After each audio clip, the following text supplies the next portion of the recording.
Bom, gente, então, né, como o meu já introduziu aí, a gente vai falar sobre as expedições. É muito tema sobre as expedições, é bastante conteúdo, é difícil a gente sintetizar tudo que foi vivido nesses últimos anos aí que a gente teve nas expedições, mas a gente vai dar uma pincelada geral aí sobre o contexto das expedições, alguns aspectos centrais daquilo que a gente viveu. E vocês fiquem à vontade para ir nos perguntando, né? Temos mais expedicionários aí dispersos aí. Porque é legal começar a explicar sobre as expedições, comentando sobre como que a gente chegou até as expedições, como que esse assunto apareceu na nossa vida e como que a gente se anexou aí nesse contexto. E, bom, acredito que não posso falar por todos, assim, mas foi um forte chamado interno mesmo. De repente esse assunto começou a pulsar com tal intensidade, as sincronias foram trazendo esse assunto em cima desse assunto. E o interesse realmente muito grande pelo tema começou a aflorar em nós meio que num momento muito próximo. Assim. E a gente teve várias leituras também que ajudaram bastante assim, para compreender melhor esse contexto, do que significa esses locais onde a gente iria, para onde iríamos, né? Então a gente fez a leitura do Templo de Ibis também, que fala sobre a história do Coronel Fawcett, não sei se é do conhecimento de todos. Os Mistérios do Roncador, do Oscar, os Enigmas de Paraúna, do Olavo de Tovar. A gente usou bastante o Sincronário da Paz também, o Tzolk'in do calendário maia, ele ajudou bastante a gente a entender algumas sincronias, a nos inserir nesse contexto de sincronias. Uma coisa que ajudou muito foi os informes das expedições Rama pelo mundo. Essas expedições elas acontecem dentro da missão Rama pelo mundo, em vários cantos aí do planeta, né? E existe, especialmente aqui na América do Sul, o pessoal do Peru, do Uruguai, tal, tem da Argentina, tem bastante informe aí sobre outras viagens e existe um contexto que as conecta e foi bem importante para nós ler esses informes. Os conhecimentos sobre a Gaita, né, a Terra Oca, existem várias fontes sobre isso. Teve diversas canalizações e orientações também que recebemos dos guias sobre o tema. Claro, sempre com confirmações, sincronias que vão mostrando, apontando a direção de onde a gente deveria ir, o que deveria pesquisar e tal.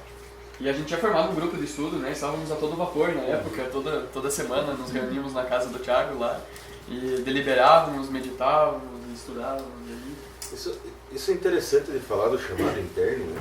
Porque partiu do EMA, né? Quando você falou que tinha alguns uruguaios que estavam buscando brasileiros interessados nisso, né? E é muito incrível, assim, que passa muito da perspectiva de ser uma viagem, assim, você só vai fazer uma viagem, um turismo, alguma coisa assim. Não, parece que é uma certeza absoluta que você tem dentro do próprio interior, que você não sabe nem porquê, nem como, nem quando, né? Mas que você tem que ir para determinados lugares. Né? E esses lugares têm pontos em comum, tanto ali quando fala do Mistério do Roncador ou Paraúna, locais que antigas civilizações já habitaram ali, justamente porque ali são grandes pontos energéticos do planeta. Né? Então não é que ali foram construídos por isso viraram pontos energéticos. Não, ali já eram pontos fundamentais assim, de toda essa estrutura eletromagnética ou telúrica do planeta. E bom, antes da gente falar sobre as viagens em si também, uma questão que é legal é sobre a preparação, né? A preparação, ela é bem importante, claro, né? Como para qualquer coisa, mas a gente pontuou aqui, né, alguns tópicos. Primeiro, familiarizar com trilha, acampamento, incursão a esses locais de alta atividade energética e tal. Isso é bem importante porque a gente passa alguns perrengues durante a viagem, né? Às vezes, dependendo para onde vai, passa calor, é carrapato em lugares indevidos. Capim abrindo trilha muitas vezes, e a onça perigando atacar, o javali dando corridão, né? Então tem que estar habituado assim, com esse tipo de coisa. E claro, né, aprender também a sutilizar a percepção, perceber essas nuances que num turismo convencional você passa, bonito, beleza, né? Mas é muito importante estar com refinada essa percepção daquilo que escapa talvez aos sentidos convencionais, mas que se faz perceber com alguma intensidade nesses lugares. Então é bom estar com a atenção bem em dia, assim, né? Percebendo esses detalhes mesmo dos locais, né?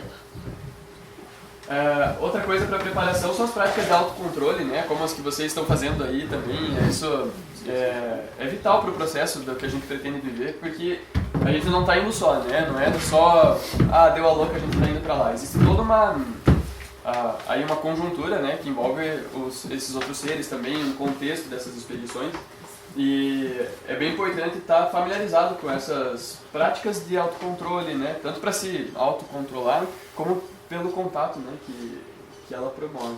Até uma coisa legal de falar sobre isso na fase de preparação é que a gente, para confirmar os locais onde a gente tem que ir, a gente utiliza o método, igual vocês viram, confirmações físicas, muitas outras sincronicidades. Então, é uma história que aos poucos vai sendo construído na fase de preparação, que nos permite ter bem claro assim aquilo que a gente vai para realizar, né? Igual a gente diz assim que por mais que a gente se prepare, ou faça um roteiro, tudo sai dessa estrutura, né? Mas até para a gente poder se permitir sair da estrutura tem que ter muito claro assim o que os guias querem da gente, né? O que a gente precisa fazer nos lugares. E até uma questão também de saber o que os guias querem lá. Como o Romeu falou, há uma estrutura prévia, mas quando chega lá muita coisa se altera. Então é muito importante que as pessoas tenham essa comunicação com os guias, saibam usar a intuição, saibam entender a sincronicidade. Porque às vezes o que é uma sincronicidade? A gente enxerga como uma simples coincidência muitas vezes. Coincidência, encontrei uma pessoa aqui, tal horário, no caminho para tal ponto. E às vezes não é uma coincidência, é uma sincronicidade que essa pessoa vai ser importante. Como acabou acontecendo no ano passado, né? Que cruzamos um morador em Paraúna, no fim de uma tarde, conversamos com ele rapidão, ele indicou um caminho, e a gente voltou para esse caminho às 6 da manhã, 2 dias depois, encontramos a mesma pessoa lá às 6 da manhã, que nos guiou até o nosso ponto. Então, e muitas vezes acontece essas sincronicidades, entender o que é isso, e para se permitir isso também ter claro as comunicações com os guias, sua intuição, para poder receber as instruções lá também de maneira clara e objetiva. E, bom, além da questão do contato, né, do autocontrole, das sincronias, é claro, o estudo também está com a mente bem, né, alinhada aí com o contexto, o estudo dos materiais, né, que estão disponíveis aí, que ligam ao contexto das expedições. Outra coisa que é legal também citar é se liberar a prosperidade para o propósito da viagem, né? Porque ainda mais a gente, né, adultos jovens, aí às vezes tipo pensar, vou gastar tanto para ir numa viagem lá na Caixa Prego para, né, fazer o que lá? E aí, às vezes a gente fica hesitando, assim, né? Ou às vezes o recurso não tá ali. Mas envolve um trabalho interno, né? Essa questão da prosperidade para permitir mesmo que a missão seja cumprida, né? E se está no caminho de ser feita, né, as condições elas se dão mesmo, assim, há que ter muita fé e tal, confiar e ter esse trabalho interno, ter esse cuidado para liberar os caminhos mesmo, no sentido de recursos materiais para possibilitar a viagem, né? A gente teve grandes experiências nesse sentido de parecer que não ia dar, né? Vai contando o dinheiro ali, de repente, putz, né? Não sei se vai dar e nos 45 do segundo tempo, às vezes, acontece, assim. Então, se o propósito está bem claro, as coisas fluem mesmo, acontece. De certa forma, isso também se conecta, né, com o próximo tópico aqui, e é claro que vai além também disso, mas a conexão com a Mãe Terra aí é uma questão muito importante, né? Não só pela providência material que isso implica, mas também pela conexão energética e espiritual mesmo com o planeta, né? Se nós estamos indo a locais que são sagrados na Terra e que têm uma quantidade de energia muito grande, é muito importante que a gente tenha essa postura de reverência ao sagrado mesmo, que é a Terra, né? E o que significa estar adentrando num lugar assim requer uma postura de muita conexão mesmo com a Terra. Até porque desconectado dela a gente pode se colocar em alguns riscos assim durante a viagem. O principal perigo no caso assim, estar locais assim com a natureza tão forte assim, é que justamente se a gente não estiver conectado, não tiver uma vibração compatível com a entrada nesses locais, a natureza fecha as portas mesmo, né? E isso vem em forma de animais, vem em forma de outras circunstâncias, assim. Então, a maior segurança que a gente tem dentro de uma viagem é essa conexão com a natureza, com a Mãe Terra, porque quando ela fecha as portas, ela fecha, né? Não adianta querer insistir, né? Não. E, bom, outro ponto também que é bem importante é saber transmutar os conflitos interpessoais, essa sinergia de grupo. Isso é muito, muito, muito importante, porque em especial nessas viagens, assim, se afloram muitas coisas, tudo fica muito intenso. Por exemplo, lá no roncador, né? Se a pessoa tá bem, ela fica muito bem. Se a pessoa tá mal, vai dar burnout lá de alguma forma, né? Então, ter esse cuidado, assim, de, né, meu, aquilo que você falou e tal, vamos resolver já, para aquilo não ficar poluindo o campo do grupo na viagem, porque isso importa muito, assim, é muito importante que o grupo esteja com os corações bem alinhados, bem conectados, bem em unidade, para que as condições se deem da gente cumprir com a missão mesmo que foi passada. É necessário mesmo que exista essa sinergia e essa unidade. Isso, essa harmonia mesmo. Senão depois de um tempo também é bem facinho, né? Eu acho que é pra lá, eu acho que é pra cá, eu acho que é pra lá, é pra cá. Quando viu, pronto, não foi em lugar nenhum, confusão e o objetivo não se cumpre. E outra coisa também sobre preparações são as viagens secundárias e preparatórias. Essas viagens secundárias, muitas vezes elas estão conectadas com o contexto da expedição, talvez não de uma maneira protagonizando a expedição, mas muitas delas trazem informações, muitas vezes que se conectam de alguma forma, pelo menos nessas que a gente tem feito, assim. É muito provável que perto de onde vocês morem, né, tenha lugares assim para serem visitados de alguma relevância energética, lugares... Enfim, o Brasil está cheio disso, né? E essas viagens preparatórias, assim, elas ajudam bastante a gente estar familiarizado com o que é essas viagens de expedição. Que é difícil dizer que não é turismo, porque acaba sendo muito bonito, né? O contemplar das paisagens que esses lugares promovem, mas que vai muito além disso, né? E estar acostumado com esse tipo de viagem, assim, ajuda bastante.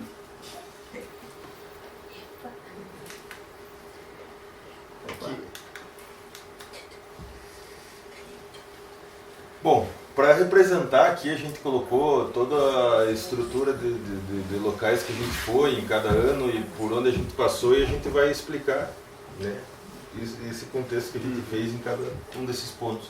Que às vezes é muito subjetivo, né? Às vezes alguém chega e fala, nossa, você viajou, e aí o que aconteceu lá? Nossa, meu Deus, tem 2 horas para disputar.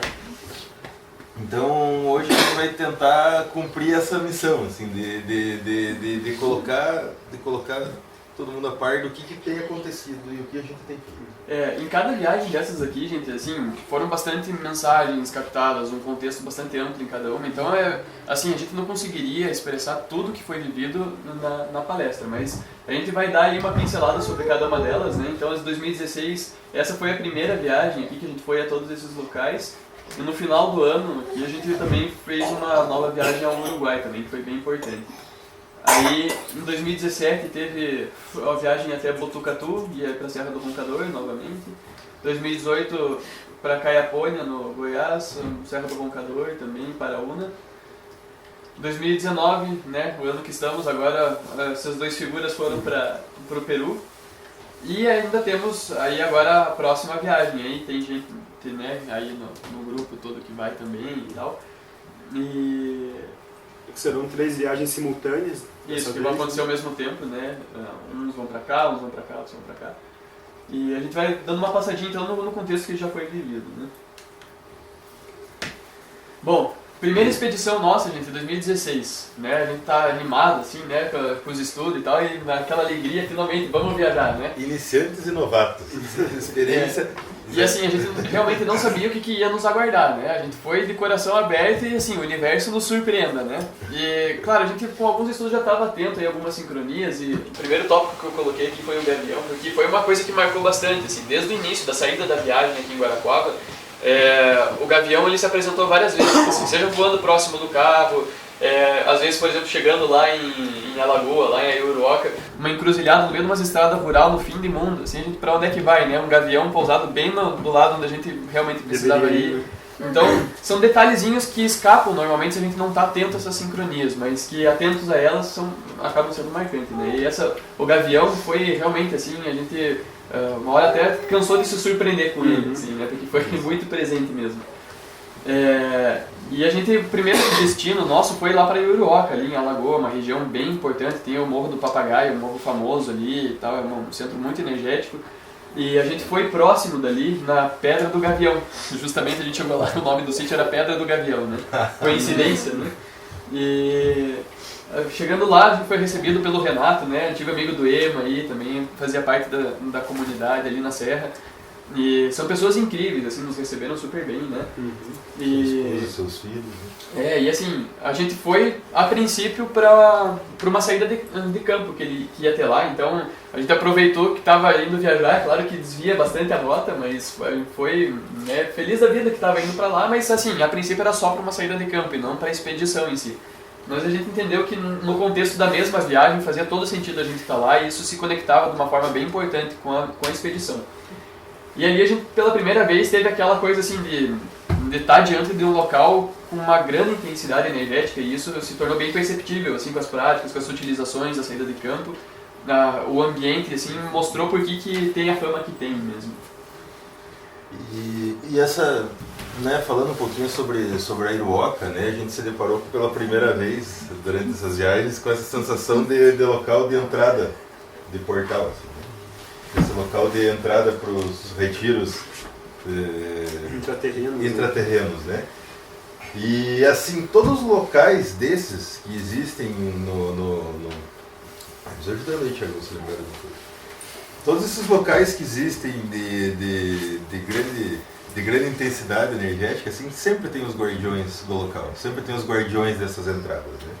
É verdade, físicos ou não, assim, né? Físicos ou não.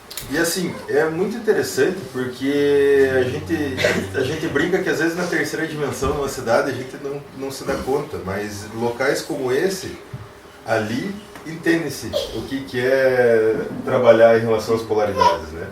Porque, inevitavelmente, a gente passou e viveu experiências assim, digamos assim, insólitas de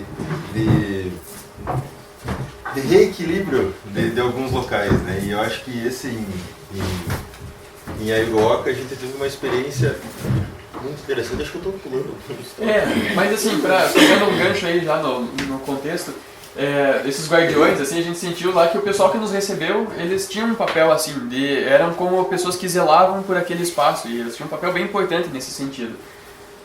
Uma coincidência, né? Talvez sincronia seja a melhor palavra para usar aí, mas quando a gente chegou lá, o Renato e a Anne deram para nós umas sementes que chamam Masabo Karinimo, que isso significa, segundo eles, numa língua de uma etnia que é um pouco misteriosa, assim, que se associa a um tal dos homens morcego, que fala. E no próprio livro do Fawcett, né, o pessoal associa muito essa tribo, que não é exatamente física, assim, mas a guardiões do roncador. E assim, a gente estava a milhares de quilômetros do roncador e eles deram sementes que, segundo eles, na língua dessa tribo, Masabo Karinimo, né, que significa reencontro entre irmãos, que é uma semente associada à proteção e tal. Então a gente sentiu assim que as coisas estavam conectadas e entendemos que existia essa conexão aí, né, nessa viagem. Estávamos recebendo instrumentos mágicos, né? Não sabia. Isso. Então assim, a gente foi com um objetivo prévio, assim, que a gente imaginava, né, uma saída de campo, mas e isso acontece não só nessa viagem, mas em todas elas. A gente vai com alguns objetivos, vai em mente com alguma coisa e lá vai se revelando muitas vezes muito mais do que aquilo, assim. É muito importante a gente ter essa capacidade de soltar o controle da experiência para que seja da maneira com que a gente quer ou imagina que tenha que ser, porque às vezes o insólito ele revela muita coisa, assim, que é muito importante, às vezes fundamental para a expedição. E, bom, lá a gente também, né, sabia que ia para uma saída de campo, mas lá se revelou outro trabalho também, a Isabel, que não está aí com a gente, mas estava lá. A Bel Bianchi nos chamou num cantinho, assim, né, e disse, gente, vocês não estão aqui só para isso. Isso se transformou numa coisa que aconteceu muitas vezes, né, mas existia um local, assim, citando rapidamente um trabalho que era próximo de um desses portais, assim, que necessitava de uma limpeza energética, assim. Como se, digamos assim... foi uma somatória de situações assim, que foram revelando que existia um local ali, na proximidade, nessa região ali, que tinha uma interferência bastante densa. Assim, sombria. Uns relatos aí do pessoal, enfim, é um longo contexto. Mas aí a Isabel, junto lá com a Anne e tal, também nos chamaram para que a gente pudesse ajudar de alguma forma, trabalhar numa limpeza, numa proteção, numa transmutação do lugar. Sempre o conselho dos guias, né? Claro, porque ele não trabalha sozinho, né? A gente terceiriza a parte que é mais difícil. Né? Isso.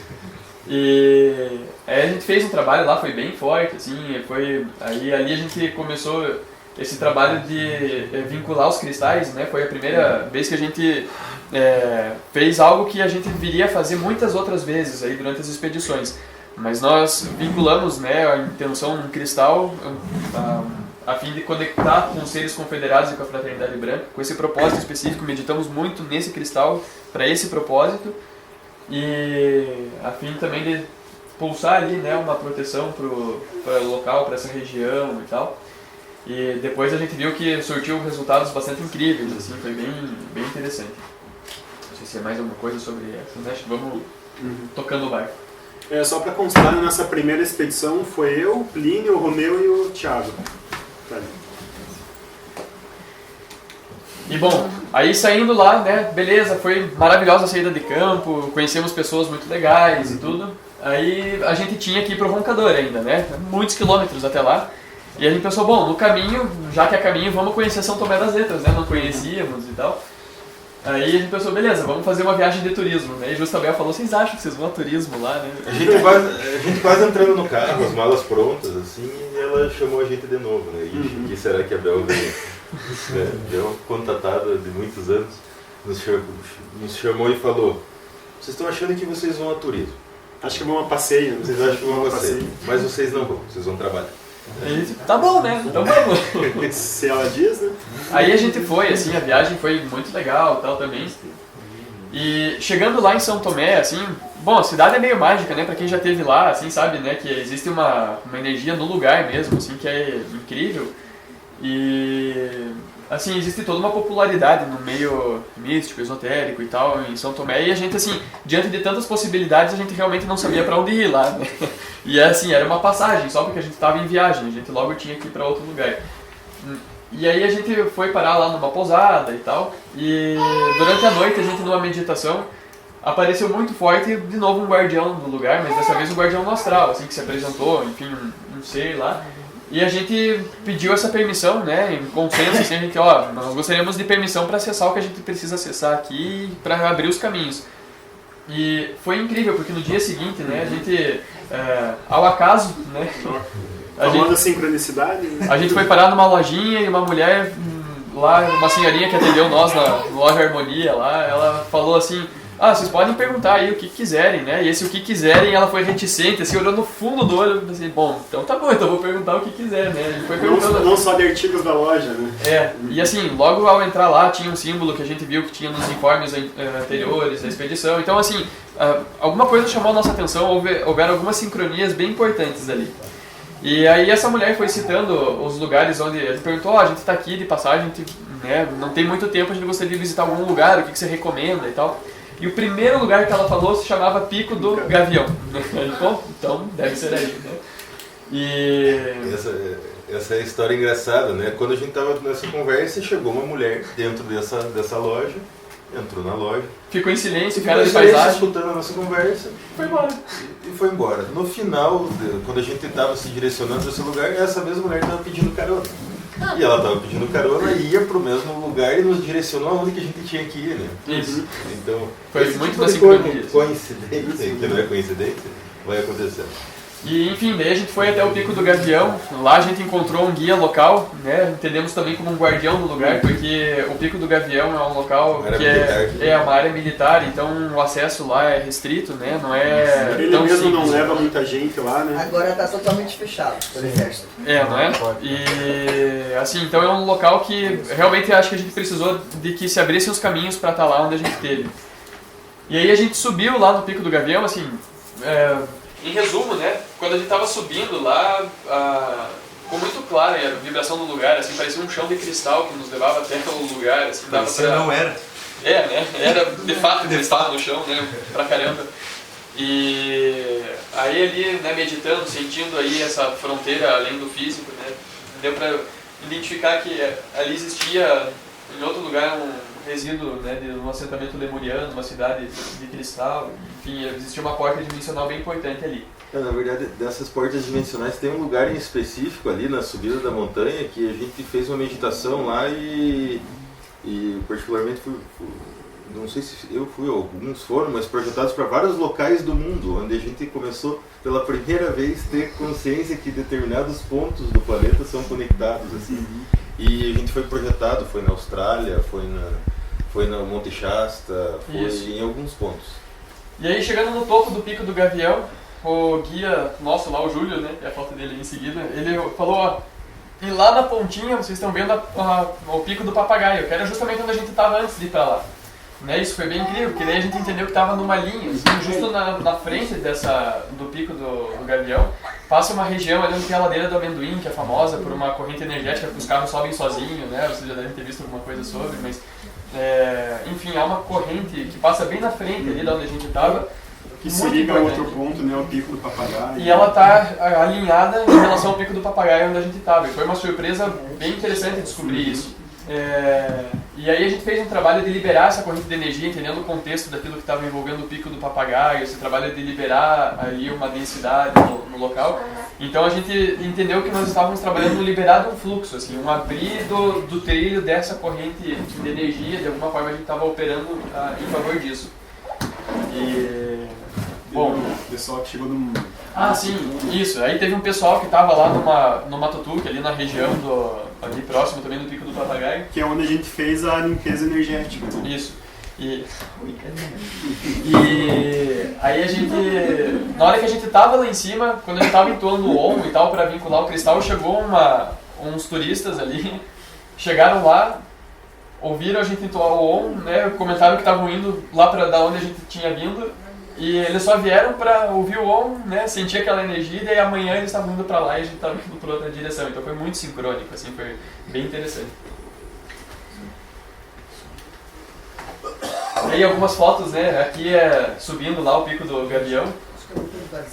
Onde tem aquelas portas dimensionais. Isso, aqui, gente, essa foto aqui é nessa região onde a gente sentiu que tinha essas portas dimensionais, essa conexão com esse assentamento lemuriano e tal, que é na subida do Pico do Gavião. Bom, aí, antes do computador, é claro, né, a viagem, o destino era Paraúna, a próxima direção, que é uma região lá no Goiás, enfim, é uma região cheia de serras, assim, é um local muito, muito, muito intenso energeticamente, é um local bem importante. Formações rochosas como Vila Velha, né? Isso, é muito similar a Vila Velha, inclusive o ícone da cidade é um cálice, né, igual ali o cálice de Vila Velha. E não é à toa, né? A gente lendo o livro da Lorde Tovar, lá, essa questão geológica, por mais que às vezes seja a natureza esculpindo essas formas, ou porque ele esculpir na forma com que se apresenta, assim, há um motivo também, né? Não é mero acaso, afinal, né? Acaso é uma palavra que a gente dá, talvez, para sincronia mesmo, né? Até o Ricardo Gonzalez, quando esteve aqui, né? Ele nos comentou que onde tem essa formação rochosa natural, digamos assim, em forma de cálice, pode saber que tem a fraternidade branca envolvida. Tem retiro, alguma coisa assim tem ali, né? E assim, o que nos levou a Paraúna, grande parte, eu diria que foi o nosso contato com os uruguaios, né? A gente já só tinha encontrado eles em videoconferência, mas a gente sabia que existia uma conexão muito forte com essas pessoas que a gente ia conhecer lá, e isso ficou muito evidente durante a viagem. Até por sinal, os uruguaios receberam há muitos anos atrás, acho que 2003, que eles tinham que se encontrar com 4 brasileiros que iam muito. Eram 4 jovens brasileiros que eles iam encontrar, eles não faziam ideia quem que era. Já tinham ido 3 vezes, nunca tinha aparecido ninguém, né? E dessa vez haviam 4 jovens brasileiros, né? Jovens, né? A barba para disfarçar mas afinal, assim, deu muito certo, né? As coisas fluíram bem como previsto mesmo. E aí chegando lá em Paraúna, pelo amor de Deus, assim, um lugar incrível, a gente chegou lá, subimos um morro onde tinha um Cristo Redentor ali, né, e um monte de arara voando em volta, gavião pra variar, né, também, e aí a gente tava esperando os uruguaios chegar de ônibus ali, e a hora que eles chegaram, assim, foi, uma alegria imensurável, assim, foi uma sensação de reencontro muito importante. Reencontro são pessoas incríveis mesmo, essas pessoas que nós conhecemos.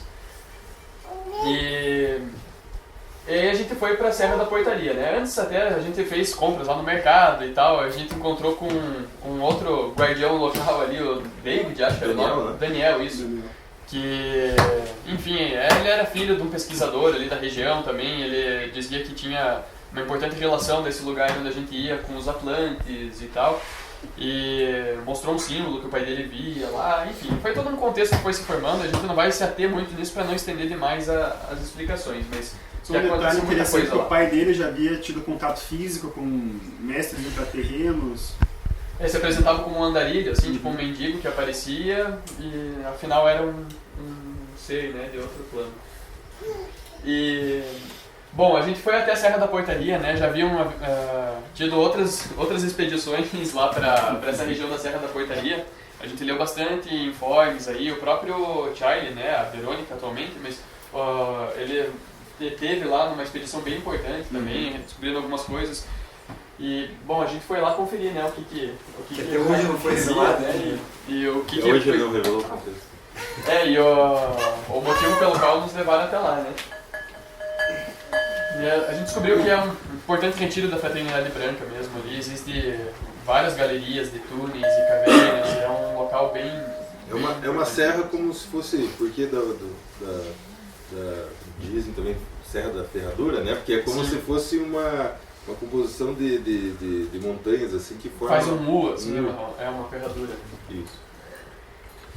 E lá, né, naquela região se retira um retiro muito importante da Fraternidade Branca.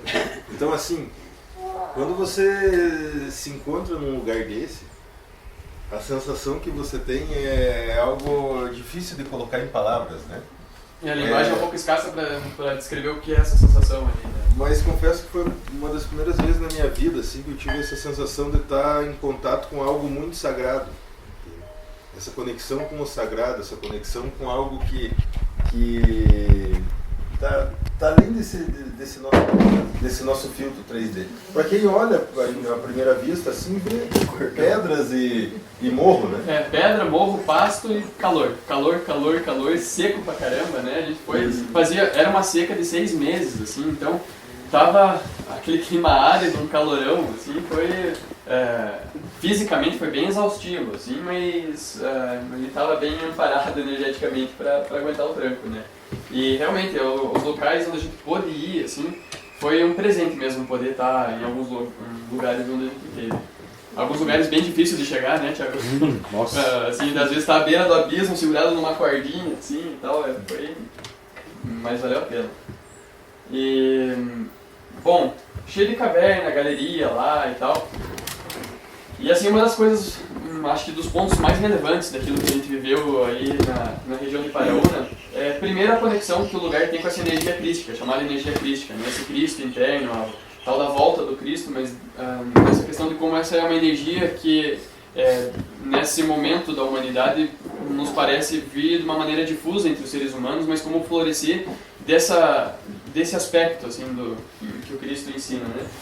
E lá a gente pode, através de práticas de demótica, enfim, nas meditações, nos apareceu essa questão de que já havia havido uma encarnação desse avatar como uma sacerdotisa em Lemúria, nessa região ali de Paraúna. Porque afinal essa região era um antigo assentamento lemuriano, assim, era uma comunidade lemuriana, assim, e perante essa realidade, essa sacerdotisa era muito importante, assim, era muito relevante, era um local de muita luz, assim, nesse contexto de Lemúria. Né?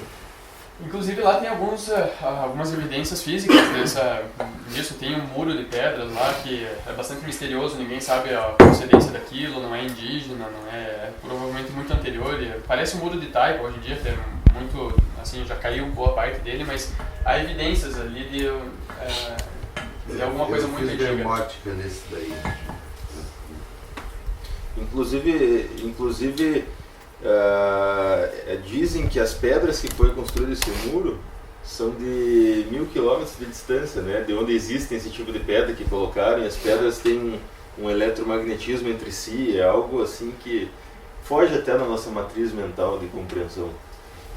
E assim, um dos pontos que nos chamou muita atenção foi aí um conflito que a gente, nas meditações ficou aparecendo isso com bastante relevância, que é um conflito entre Atlântida e Lemúria, como o período que a gente teve de visualização que nos apareceu ali era um período histórico dessa transição de era ali entre a fase de Lemúria e a fase de Atlântida, já depois provavelmente da ruído de Lemúria, os remanescentes que ficaram aqui na América e o contato que tiveram aí nesse interstício com a Atlântida, né, já em desenvolvimento e tudo. Aí, assim, aí entra uma questão de análise histórica que se faz super importante para as expedições, porque todo o contexto do que a gente vai vivendo vai revelando aí uma história que não nos é contada, né, que não cai no Enem. E hoje com certeza o Emma vai falar bastante aí sobre essa história também. Mas aqui a gente, em Paraúna, a gente pode captar aí alguns pontos bastante importantes de quando a Atlântida, né, ou claro, não era Atlântida como um todo, mas alguns núcleos de Atlântida que não agiram, talvez segundo os nossos preceitos morais, de uma maneira dócil, né, com aqueles que estavam ali. Assim, foi um massacre, uma história que aconteceu assim de supressão de um povo, e aí nessa análise histórica a gente compreende que esse agente histórico, essa mesma situação, ela fica reacontecendo ciclicamente, né? A gente tem essa tendência a entender a história como linear, assim, né? Antes isso, então aquilo e tal. E esse mesmo conflito é muito similar com o que aconteceu depois com o europeu vindo da América, o que aconteceu, por exemplo, aqui na nossa região com a Guerra do Contestado. Há sempre qualquer coisa desses que estão de uma maneira mais simples ligada aqui à Terra, e essa ameaça que vem assim, é um aspecto histórico cíclico que fica reacontecendo. E cabe colocar também aqui que Atlântida e Lemúria, né, depois o Emma vai contextualizar tudo isso, assim, isso vai ser ótimo. Mas existiam diversas colônias atlantes e lemurianas nessa época pelo planeta, né? Não estavam limitados somente aos continentes originais, digamos. A Atlântida não era só uma ilhazinha, portanto que desenvolveu, eles dispersaram colônias pela Terra toda, né? Claro, com a tecnologia que tinha. E nesse momento ali existia essa colônia em Paraúna, essa colônia lemuriana, e a partir de uma série de conflitos e tal, isso aí fica bem mais claro na palestra do Emma, mas vieram, né, naves atlantes assim, chegaram e arrasando com tudo ali, né, atirando, enfim. E os fragmentos dessa história foram captados por várias pessoas durante a viagem, assim, e foi bem interessante como foi se confirmando algumas coisas, e esse foi um aspecto, talvez, que eu diria que foi um tema central daquilo que a gente viveu lá em Paraúna, e na importância do florescer dessa energia crística, de um trabalho ligado muito à energia do perdão e tal, que é como uma limpeza, da mesma forma que a gente via limpando os trilhos aí de uma corrente energética, nos pareceu que aí a gente tinha um trabalho muito importante com essa energia do perdão, assim, para trabalhar essa essência crística, né, no local aí, como fazer uma parte né, de um trabalho pela humanidade, assim, de limpar um campo kármico, limpar aí uma história. Isso. Ou como ela chega até nós, pelo menos. É por isso que é importante que a gente ir para esses lugares sabendo dessa história da humanidade, essa história que não nos conta. Porque basicamente o que a gente vai fazer lá, basicamente não, mas um dos objetivos, além de limpeza, ativação de portais, ativação de lugares, é o acesso a essa história que está escondida, que está guardada. Então, acessando essa história, ou partes dela, a gente libera essas informações ao registro acástico do planeta. Para que posteriormente outras pessoas vão acessando ela, vão fazendo descobrimentos, arqueólogos vão descobrindo coisas. Então, por isso é muito importante, quando você vai, você ter claro, saber, conhecer essa história. Porque senão você vai acessar coisas que tua mente não vai saber interpretar. Então, por isso que é importante ter esse conhecimento dessa história humana, da história do planeta. Aqui claro, não cabe toda a serra na foto, mas aqui, né, mais ou menos como se parece lá a Serra da Portaria. Se estende bastante, né, além disso. Assim, aqui tem um ponto bem legal da Serra da Portaria, a gente teve lá em cima, assim, uma formação rochosa bem peculiar. Inclusive existem pirâmides lá. Aqui, só para ter uma ideia das trilhas, né, às vezes são trilhas mesmo, bem... Tem uma pergunta ali. Normalmente a gente percebe que esses pontos, eles são em serra, né? Existe alguma razão? Eu imagino que sim, assim, que exista uma relação importante. Agora, eu não ouso dizer de maneira definitiva, assim, né, do porquê disso, mas eu diria que a serra ela divide duas né? Você tem, por exemplo, uma escarpa, assim, né? São tipo o terceiro planalto aqui onde a gente está e tem ali, descendo tem outra coisa, então são parece que estações de frequência distintas, assim, esse interstício entre elas, eu diria que ele tem qualquer propriedade energética mais intensa mesmo. É importante entender que essa região aí é uma região de planalto. A região da Serra da Portaria é um planaltão gigante e que tem serras assim, tipo, parecem umas coisas saídas do chão, né? Pra fora só, entendeu? Do roncador, assim também, né? Agora o do roncador daí ele muda o planalto também, né? É uma quebra geológica, é tipo aqui a Serra da Esperança, entendeu? Então aqui a Serra da Esperança é um lugar muito importante, muito energético, tanto quanto outros pontos, né, como isso aí, porque então é uma quebra geológica não por acaso. Então é um lugar de energia forte e por isso se tornou uma quebra geológica. Entendeu? Então aquela não é aqui tem floresta porque chove, não chove porque tem floresta, entendeu? Então aí é uma região de bastante planalto, com serras que parece que saem da terra, tipo Stonehenge lá, isso não, Stonehenge não, aquele da Austrália lá. Sim, aquele morro lá. Entendeu? Parece isso mesmo, essas serras aí de Paraúna. É diferente do roncador e da Serra da Esperança. Provavelmente assim, a qualidade eletromagnética do lugar deve interferir no aspecto geológico dela mesmo. Bom, as trilhas, assim, né, tem locais que elas são mais abertas e tem local que, veja, né, o sofrimento desse cara com o chapéu cataludo aqui, passando no meio dos espinhos. 40 graus de temperatura. O importante é estar feliz, né? E, bom, aí a gente, nessa mesma viagem, a gente, estando lá em Paraúna, a gente precisava continuar a missão, a gente precisou dar um pulinho no roncador. Era alguns quilômetros de lá ainda, né? Mas foi um trabalho que tinha se apresentado já desde o início e, assim, lá no roncador, gente, assim, precisa de muito tempo para você ir em uma fração do que é o roncador. É uma região muito grande, então, enfim, cabe muitas expedições para lá. Mas a gente sentiu que nesse momento assim, a gente precisava ir até lá, de certa forma, para fazer essa teia, essa conexão que a gente estava fazendo e para se apresentar ao lugar também, assim, né, para nos apresentar a nossa energia para o lugar, sentir o que era o roncador, a diferença que ficou nítida em relação à vibração do roncador e a vibração de Paraúna, assim, são muito diferentes mesmo. E a energia como até a nossa mente se comporta em diferentes locais, né, porque em Paraúna é como se fosse uma conexão assim com algo muito sagrado. E o roncador é um local que existe lá uma proteção energética que exige da pessoa o máximo da humildade, né? Isso, esse talvez assim, até quando dizem de Om Sará, né, o disco solar que está no roncador, ele tem muito a ver com uma energia da humildade, né? É uma questão bem importante, o Maurinho nos deu aula sobre isso, né?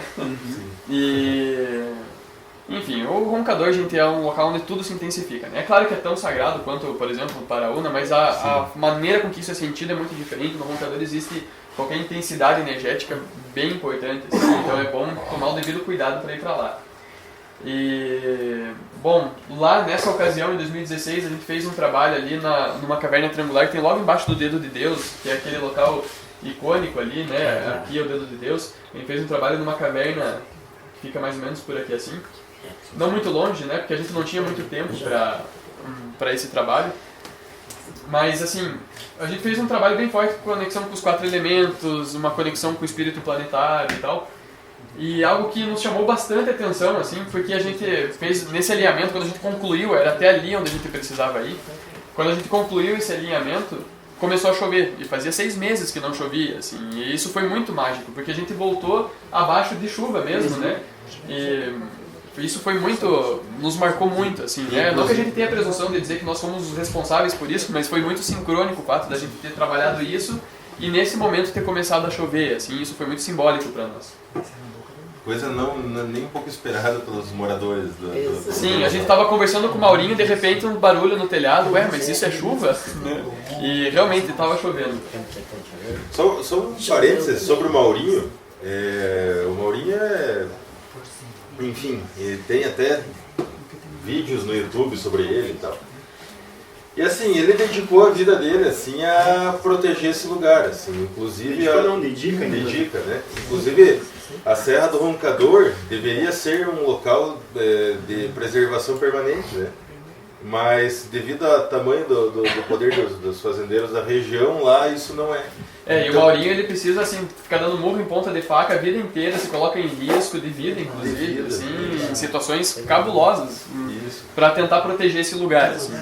Ele faz um trabalho impecável mesmo, a gente sabe que existe uma relação espiritual desse cara com esse lugar, assim, muito importante. Muito importante. Guardiões como o Maurinho, assim, eu diria que são pessoas de linha de frente, assim, a nível de proteção de locais sagrados, assim, e onde muitas vezes o lado negro ou a oposição é bastante intenso. Então, assim, quando você vai para um lugar que nem esse, é muito importante que você vá e se encontre numa situação de harmonia com o guardião do lugar, assim, porque senão fica bem mais difícil de você acessar determinados lugares, assim. É importante ter como esse passaporte que o guardião dá, assim, né? Claro que isso não é uma coisa que talvez ele fale abertamente, tá? Na simplicidade do Maurinho, assim, ele tem uma sabedoria muito grande e isso às vezes nos pega de surpresa em alguns momentos, mas há que dar uma atenção muito grande para esse agente no lugar, assim, para o guardião do lugar. E claro, a gente sabe que ele tem uma relação muito importante com os Chavantes também, que são, né, uma tribo da região e que tem uma relação histórica, assim, de guardiões que preservam aí a energia desse lugar. Assim.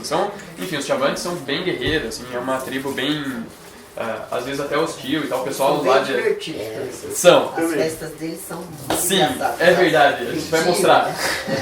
Tem as dancinhas. Quando eles vão lá pro litoral lá é muito engraçado. Aqui, gente, só pra ter uma menção mais ou menos aqui dos alinhamentos que a gente fez, quando a gente colocou no mapa a gente percebeu que formou uma pirâmide, assim, perfeitamente, né, e isso nos chamou bastante atenção.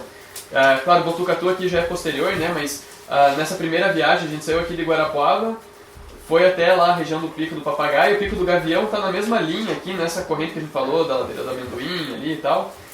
E em linha reta, ó, você tem a Serra da Portaria, muito próxima aqui, e o Roncador. Então, são pontos que estão realmente muito alinhados. E aqui chama a atenção que a gente não foi para cá, mas indo para o rio aqui, para a terra do Vini, a gente... Nessa mesma linha, ela vai parar na Pedra da Gávea, que é uma pedra também que está muito associada aí a alguns eventos, alguns aspectos, tem né? inscrições fenícias, né? Isso, do filho do rei Badesir e tal, que já teve por aí. Enfim, tem todo um contexto histórico da Pedra da Gávea também. E nos chamou bastante atenção o fato dela estar no mesmo alinhamento aí do que a gente foi fazer. E a gente também teve um trabalho bem importante em Botucatu aqui, que, né, é uma das bases desse tetraedro. E... Enfim, né, só para ter uma menção aí geográfica da coisa. Aqui é lá no Roncador, né, quando a gente foi para lá, estamos bem embaixo do dedo de Deus. Aqui só ilustrando, né, uma prática que é comum a gente fazer durante as expedições, que chama dermótica, né, uma prática, os grupos de rama pelo mundo todo costumam usar a dermótica para fazer a leitura do lugar. Então, a gente dedica um tempo ali para estar sentindo a energia do lugar, os registros que o minério do lugar mesmo armazena, né? A gente sabe que cristais têm essa possibilidade de armazenar dados e é possível, através de um trabalho interno aí, desenvolvendo, né, a dermótica mesmo, fazer uma leitura do lugar, assim. Então, os registros. Isso, exatamente, acessando o registro do lugar mesmo, né? Abrindo o arquivo do lugar. Eu fui lá. Ah, que legal, né? Olha assim. Tá aí, não nos deixa mentir, né? Sobre essa intensidade energética do lugar lá, né? Verdadeiro. Aqui uma imagem só, gente. Essa é a viagem de volta do Roncador para Paraúna. Assim, a gente voltou abaixo de muita chuva. E faziam 6 meses que não choviam, assim, então Eu isso cheguei em Paraúna, no Roncador, na região inteira, né? Isso. E chegando em Paraúna, inclusive, essa chuvinha, a gente viu que não era bem uma chuvinha, deu uma tempestade, caiu árvore em cima de barraca. Choveu granizo em Paraúna. Isso, é tipo uma assim... coisa que não é nem um pouco... O morador lá do lugar, ele falou assim que isso acontece de vez em nunca, assim, de cair Imagina granizo. o desbloqueio energético que vocês fizeram, né? Então, isso para nós foi uma confirmação muito especial. Assim. Até na chegada, né, o morador do sítio falou, né, se puderem fazer chover pra nós aí, depois da tempestade, ele disse, da próxima vez pode ser mais fraco. Não precisa tanto. E daí vocês ensinaram a dança. Teve a questão da sementinha? Exatamente isso. Bom, o que aconteceu? Choveu uma tempestade de granizo em que barraca do Thiago... Escureceu durante o dia, assim. A barraca do Thiago foi para inutilizado. A minha barraca caiu uma árvore em cima, a bandeira da paz que eu tava levando na mochila, ela voou e foi parar em algum lugar da Serra da Portaria.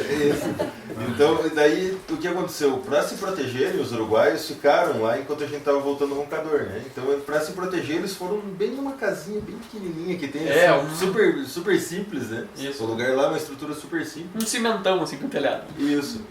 E começou aquele telhado quase voar e quase, enfim, o vento era tão forte assim. Tormenta mesmo. E eles entraram para se abrigar nessa casinha. A hora que eles saíram da casinha, a hora que parou a chuva e tal, uma das sementes de Massaro Carinimo que a gente tinha ganho tinha caído da mochila do Thiago, estava exatamente à frente da porta, que é uma semente de proteção.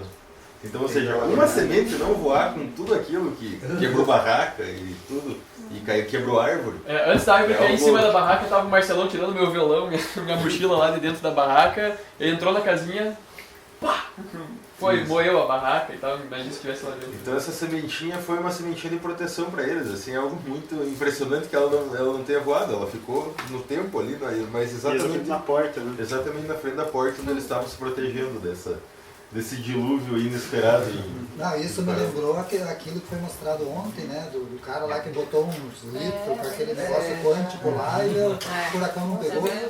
Essa semente teria um potencial mágico. A nossa ciência tribal aí, né?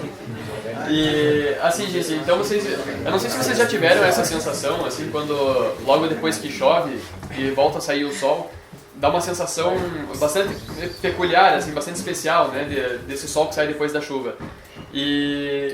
Então imaginem lá em Paraúna, assim, depois dessa temporal, depois dessa seca, assim, depois dessa chuva, ficou na atmosfera, assim, um ambiente muito, muito interessante. E aí a gente continuou os trabalhos lá junto aos uruguaios, né, a gente teve algumas experiências bem relevantes, assim, nesse momento ali, logo que voltamos, né. Ele fez toda uma interpretação de alguns símbolos que o Daniel tinha passado para nós, reconstruindo esse símbolo junto com outros que foram canalizados, captados em expedições anteriores. E aí é todo uma longa história. Né? Cabe contar uma experiência interessante. Uma dos pontos assim que a gente entrou, porque ali dentro da serra existem as entradas físicas ali para os retiros intraterrenos, né? E a gente foi recebendo, assim, só para vocês entenderem mais ou menos como é o contexto da expedição, numa viagem anterior, antes da viagem, aliás, fomos projetados para uma caverna que existia como se fosse embaixo de uma cachoeira, né? E chegando lá, a gente tinha como uma das pautas achar esse local fisicamente. Perguntava para todo mundo se sabia desse lugar supostamente não existia, né? Então, através de meditações aqui, esse nosso amigo René aqui conseguiu localizar esse lugar, e esse lugar é o lugar-chave dos trabalhos mais importantes que a gente ia fazer lá. Que era justamente de fazer um trabalho de reconexão entre os dois tempos, né? Era um trabalho também esse é um lugar de transição de dimensão, assim, então a gente sentia que a partir de um ponto que a gente entrava da mata para dentro, assim, não era nem uma terceira dimensão ali, já estava muito mais para a quarta dimensão. Existiu até uma foto que o Rick tirou, um dos uruguaios, que dava para ver bem como se fosse uma porta, assim. Né? A gente não localizou ela para pôr aí, mas realmente, assim, aconteceram alguns fenômenos, assim, às vezes em foto, mas principalmente na maneira com que a gente sentia o ambiente, que deixou... Era diferente lá pra dentro. Deixou bem diferente. Inclusive na porta, de frente à porta, a gente localizou esse lugar, que é uma das entradas físicas, é uma caverna, assim, em cima. É difícil acessar ela, assim, a gente não pode entrar nela. Né? A gente só tinha permissão de descobrir a entrada e não de entrar, né? Isso. Então, esses pontos, assim, é como se a gente fosse desbloqueando fases, assim, não é bem assim, chegar, entrar, achar a porta... Chegar lá e cumprimentar o guia da Previdência. Não é desse jeito. Uma coisa que vale falar é dos grupos que ficam aqui ancorando energia para vocês lá também, né? Recebendo comunicação daqui para... Exatamente. Isso é um trabalho bem importante, que a Mai citou, assim, a equipe de apoio que fica na base aqui, né, enquanto a gente está viajando. Isso é muito, muito legal, assim, é fundamental, porque ajuda a amparar energeticamente, a dar a proteção necessária. Às vezes o pessoal aqui capta, vem um insight, vem uma intuição de alguma coisa que às vezes é uma chave, né, a peça que faltava para a gente compreender algo que estamos vivendo lá. Então, essa conexão com quem fica também é muito importante. Ele não dá descanso poema quando ele Ainda bem que hoje em dia tem internet, né? Sim, senão tinha que ser por pombo correio. E, bom, ali a gente fez então esse trabalho bem importante da conexão entre os tempos, né? Aí é uma longa história, não sei se isso vai ser abordado aí na palestra do Ema também, mas a gente está num tempo artificial e a reconexão com o tempo real do universo, então foi um trabalho bem importante que a gente fez lá. E assim, a gente sempre trabalha também com a liberação energética de algumas informações do Akasha para o inconsciente coletivo, para que seja mais fácil as pessoas, através de insights, através de blocos intuitivos, captar informações relevantes sobre o que diz respeito à nossa história enquanto humanidade aí, né? E então a gente também fez um trabalho bem importante disso. Enfim, foi, acho que em resumo, né, o que a gente deu lá isso. Se tem mais alguma questão aí para... ali está escrito pirâmides ali, porque a gente usou de 2 pirâmides ali para fazer esse trabalho de liberação dessas informações para o registro akáshico, né, para ser liberado para o inconsciente coletivo. Então assim, você fala, pô, pirâmides no Brasil, né, lá em Paraúna tem 2. E o Brasil dizem que é um dos países menos explorados enquanto arqueologia, né? E afinal a gente tem muita coisa para descobrir no Brasil. Só para ilustrar aí, estava falando a respeito de você chegar à frente de um local e não poder entrar, parece assim meio, né? Quem olha assim primeira vez parece meio lógico. Nossa, fizeram tu vir até aqui e não vai entrar. Né? Eu estava lembrando do Cabral lá do século, uma história que ele conta numa das palestras dele. Que ele foi uma vez guiado a uma entrada no inframundo dentro das regiões abissais. E aí da outra vez ele disse, eu me projeto, eu vou lá. Eu fui. Em astral, eu tentei achar aquela entrada e eu fiquei fuçando, não entrei. Quando deu um tempo, apareceu um guardião. O que é que você quer aqui? Não, porque eu vim outro dia. Não, você veio daquele dia. Não agora. Aí ele disse, quando você vier, você tem que pedir permissão. Não é assim. E tem que ser convidado. Tem que ser convidado. É o aspecto da humildade, né? Até para complementar, são 2 coisas. Uma, a gente entrou nos locais, porém via astral e projeções mentais também, sempre acompanhado dos guias. E lá no Peru agora teve uma experiência de projeções também em bases, tudo, sempre entrando via astral ou mental. E que recebeu instruções de como refazer quando necessário, mas veio até para o Romeu também que sempre que fosse necessário fazer essa projeção, tinha que se contactar os guias para eles encaminharem a gente nessa projeção, para daí poder ter acesso. Se tentar projetar sozinho, não vai entrar. Não vai. Nós temos a referência da licença, e eles dão uma senha especial, do qual a gente chama a chave. A chave É o que eu comentava com eles, né? Que, por exemplo, principalmente no roncador, os acessos que tem lá, tudo tem uma senha. Tem uma senha. E eles passam pra gente, senão você não pode compartilhar. Não pode. Eu estava lembrando aqui do igual, mas todos têm a chance de a gente não invade nada, né? Não tem como. Não tem como. Estava lembrando uma experiência com a ayahuasca. Uma vez eu fiz experiência desse ponto. Agora eu vou para qualquer lugar que eu quiser. Tá, eu fui no espaço e tal. Aí eu disse, eu vou na região extraterrena. Quando eu tentei ir, foi muito interessante. Aí eu, quando cheguei lá, apareceu, olha, pem. Literalmente, agora não. Você não tem permissão. A borracheira é muito forte também. E assim, gente, essas pirâmides aí, assim como tem essas pirâmides em Paraúna, existem outros, às vezes, artefatos geológicos mesmo, que a gente acaba fazendo uso e eles servem muito bem para o contexto da energia de cada lugar. Aí depende de cada lugar também. Eu não conheço. Aqui só uma comunicação que foi recebida lá, que tem um contexto interessante para explicar também essa viagem, né, e as coisas que a gente tinha, só para dar uma ideia para vocês de um tipo de comunicação dentro da expedição e como a gente trabalha. Eu vou ler ela para vocês.